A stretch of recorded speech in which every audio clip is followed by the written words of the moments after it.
Diameter of the moon is approximately 1/4 of the diameter of the earth, है ना। What fraction of the volume of earth is the volume of moon, ठीक है।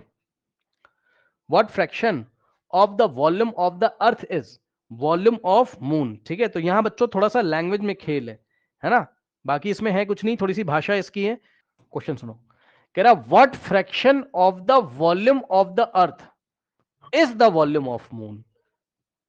मतलब समझो, वो ये पूछना चाहता है कि what fraction of the volume of the earth, यानी कि वॉल्यूम ऑफ द अर्थ का कितना फ्रैक्शन, यहां कोई फ्रैक्शन लिखा जाएगा। वॉल्यूम ऑफ अर्थ का कितना फ्रैक्शन किसके इक्वल होता है, वॉल्यूम ऑफ मून के इक्वल होता है, ये पूछा उसने। यहां कुछ आएगा। अब ये चीज हम कैसे निकालेंगे बताइए। वॉल्यूम ऑफ मून निकाल लेंगे पहले, और फिर वॉल्यूम ऑफ अर्थ निकाल लेंगे, और दोनों को क्या करेंगे, डिवाइड कर देंगे। समझो, वॉल्यूम ऑफ मून और वॉल्यूम ऑफ अर्थ कैसे निकालोगे। कह रहा है diameter of the moon is approximately 1/4 of the diameter of the earth, है ना। तो एक तरफ मून बना लीजिए, एक तरफ अर्थ, ये अर्थ है, ठीक, और ये आपका मून है। इस तरीके से ध्यान से सुनिएगा, मून का डायमीटर कितना है, डी। यहां सॉरी, मून कह रहा हूं, अर्थ का डायमीटर मान लो डी, अर्थ का डायमीटर डी मान लीजिए। तो मून का कितना हो जाएगा डायमीटर, d/4। क्यों भाई, ध्यान से सुनिएगा, मून का डायमीटर कितना हो जाएगा, d/4। मैंने नहीं बोला, उन्होंने बोला है, पढ़ लो। कह रहा है diameter of the moon is approximately 1/4। 1/4 का मतलब 1/4 ऑफ डी का मतलब 1/4 इंटू डी, d/4 आ जाएगा। तो अर्थ का डी है तो मून का d/4 हो जाएगा, ठीक। अब चलिए दोनों का वॉल्यूम निकाल लीजिए। तो ध्यान सुनो ध्यान से, रेडियस ऑफ द अर्थ को सपोज आपने कैपिटल आर से दिखाया, तो रेडियस कैसे निकलता है, डायमीटर को 2 से डिवाइड कर दो। और रेडियस ऑफ द मून को स्मॉल आर से अगर आपने दिखाया, मान लीजिए मैं यहां दिखा देता हूं, रेडियस ऑफ द अर्थ को कैपिटल आर से, तो डायमीटर का हाफ d/2। और रेडियस ऑफ द मून को अगर आपने स्मॉल आर से दिखाया है, ठीक है ना, तो स्मॉल आर कैसे निकालेंगे बताओ, डायमीटर का हाफ, ये रहा इसका डायमीटर, ठीक। ध्यान से सुनिएगा, डायमीटर का हाफ यानी कि डायमीटर को 2 से डिवाइड करोगे। आया कि नहीं आया, ध्यान दीजिए स्टूडेंट्स। ये देखिए, इसका रेडियस निकालने के लिए क्या करेंगे, डायमीटर को 2 से डिवाइड करेंगे। किसके डायमीटर को, मून के डायमीटर को 2 से डिवाइड करोगे तो मून का रेडियस आएगा। अब इतनी मैथ्स आपको आनी चाहिए, 4 आके यहां मल्टीप्लाई करेगा तो क्या आ d/8 जाएगा, d/4 2 = 8, ठीक। तो ये इसका रेडियस आ गया। अब यहां बीच में एक लाइन ड्रॉ कर देते हैं, ठीक। ध्यान से सुनिए, वॉल्यूम ऑफ द मून निकाला हमने, कितना होता है 4/3 पाई, और ध्यान से सुनिएगा आर का क्यूब। मून भी स्फेरिकल मानेंगे हम लोग, तो यहां से कितना आ जाएगा 4/3 पाई, और आर की जगह आप क्या रखोगे, आर की जगह आप d/8 रखोगे। सुन लो, आर की जगह आपने क्या रखा, d/8, लेकिन आर पे क्यूब है भाई, आर का क्यूब है ना ये, तो आर की वैल्यू d/8 और उस पे क्यूब, ऐसे ही छोड़ दो अभी इसको। अब वॉल्यूम ऑफ द अर्थ निकाल लीजिए, अर्थ भी क्या है, स्फेरिकल है, तो 4/3 पाई आर का क्यूब,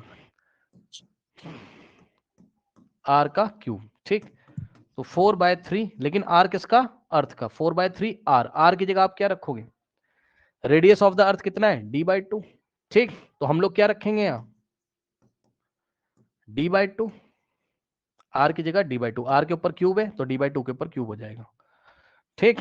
अब ध्यान दीजिए, अब मैंने आपको क्या बताया था कि volume of moon by volume of earth कर लो तो शायद आपकी बात बन जाए। ध्यान से सुनिए, volume of moon divided by volume of earth, तो न्यूमरेटर में क्या लिखोगे, वॉल्यूम ऑफ मून कितना आया था, ये 4/3 पाई डी, कितना आया था 4/3 पाई और d/8 का क्यूब, ठीक। 4/3 पाई आर का क्यूब यानी कि 4/3 पाई d/8 का क्यूब।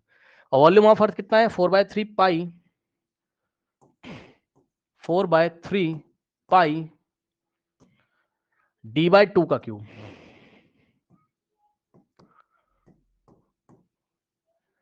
वॉल्यूम ऑफ मून ये लिखा और वॉल्यूम ऑफ अर्थ ये लिखा, ये अर्न लिख दिया गलती से, अर्थ होना चाहिए, ठीक। अब ध्यान देना, 4/3 से 4/3 और पाई से पाई कट गया। ठीक, देखिए इसका क्या मतलब है, d/8 का क्यूब का क्या मतलब है, d/8 इंटू d/8 इंटू, या फिर आप इसको ऐसे कर लो।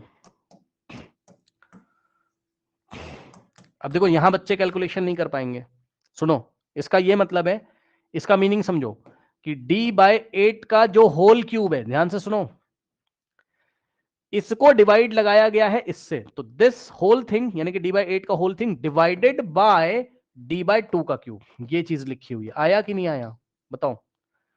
जो ये लिखा है वही ये लिखा है, d/8 cube divided by d/2 cube, d/8 cube divided by d/2 cube. अब हम क्या करेंगे, यहां से d/8 का क्यूब, अब ध्यान सुनो, यहां डिवाइड की जगह हम क्या लगाएंगे, क्रॉस, तो ये रेसिप्रोकल हो जाएगा, ये 2/2 हो जाएगा और क्यूब वैसे ही रहेगा। अब आप आराम से सॉल्व कर सकते हो, कैसे, d/8 का क्यूब है यानी कि 3 बार लिखना है, d/8 का क्यूब है यानी कि 3 टाइम मल्टीप्लाई करेंगे, d/8 into d/8 into d/8 into 2/d का क्यूब यानी कि 2/d into 2/d into 2/d। ठीक, ओके। नाउ अब देखिए जरा, 2 1 जा 2, 2 2 जा 4, 2 3 जा सॉरी 2 2 जा 4 2 जा 8, तो ये मिलके 8 बन गए, तीनों मिलके एक 8 को काट देंगे, एक डी से एक डी गया, एक डी से एक डी गया और एक डी से एक डी गया। ठीक, तो नीचे क्या बचेगा, 8 8 जा 64 और ऊपर कुछ नहीं बचेगा तो 1 मानेंगे। अच्छा, ये हो गया इतनी कैलकुलेशन। अब आप निकाल क्या रहे थे, यहां में अब फाइनल यहां पे आंसर देने जा रहा हूं, साइड में देखिए, वॉल्यूम ऑफ मून का रेशियो आप निकाल रहे थे किसके साथ, वॉल्यूम ऑफ अर्थ के साथ। और ऐसा क्यों कर रहे थे अभी पता चलेगा, रुक जाओ भाई, ऊपर हमने वॉल्यूम ऑफ अर्थ और नीचे वॉल्यूम ऑफ मून को क्यों नहीं रखा, अभी पता चलेगा, रुक जाओ। उल्टा भी तो कर सकते थे कि वॉल्यूम ऑफ अर्थ ऊपर रखते मून नीचे रखते, बट ऐसा नहीं कर रहे हैं, क्योंकि क्वेश्चन क्या पूछा है उसने, कह रहा है कि व्हाट फ्रैक्शन ऑफ अर्थ, अर्थ का कितना फ्रैक्शन मून के वॉल्यूम के इक्वल होगा, मतलब अर्थ का कितना पार्ट मून के वॉल्यूम के इक्वल होगा। अभी मैं आपको फील कराऊंगा, रुक जाओ, इधर आओ पहले। Volume of moon by volume of earth कितना है, 1/64। अब सुनो, ये वॉल्यूम ऑफ अर्थ इधर डिवाइड में उधर जाके मल्टीप्लाई हो जाएगा, तो यहां से वॉल्यूम ऑफ मून की वैल्यू आ जाएगी, कितनी आ जाएगी, ये लीजिए। तो बस यही आंसर है, उसने हमसे क्या बोला था, व्हाट फ्रैक्शन ऑफ अर्थ, अर्थ का कितना फ्रैक्शन मून के वॉल्यूम के इक्वल है, तो अर्थ का 1/64 फ्रैक्शन, मतलब समझे भाई, अर्थ का 1/64 पार्ट जो है वो मून के वॉल्यूम के इक्वल है। मतलब समझो इसका मीनिंग यहां पे समझिए जरा, इसका मीनिंग यहां पे समझिए, देखिए ये अर्थ है, तो अर्थ पूरा ऐसे, अर्थ में पूरा मटेरियल ऐसे भरा हुआ है अंदर। ठीक, तो सोचो अगर हम अर्थ के 64 टुकड़े करें, कितने, 64 पार्ट्स करें, इक्वल पार्ट्स, सोचो यार, अर्थ के 64 टोटल पार्ट कर लें और उसमें से एक पार्ट को उठा लें, तो वो पार्ट मून होगा, सोच सकते हो, बताओ।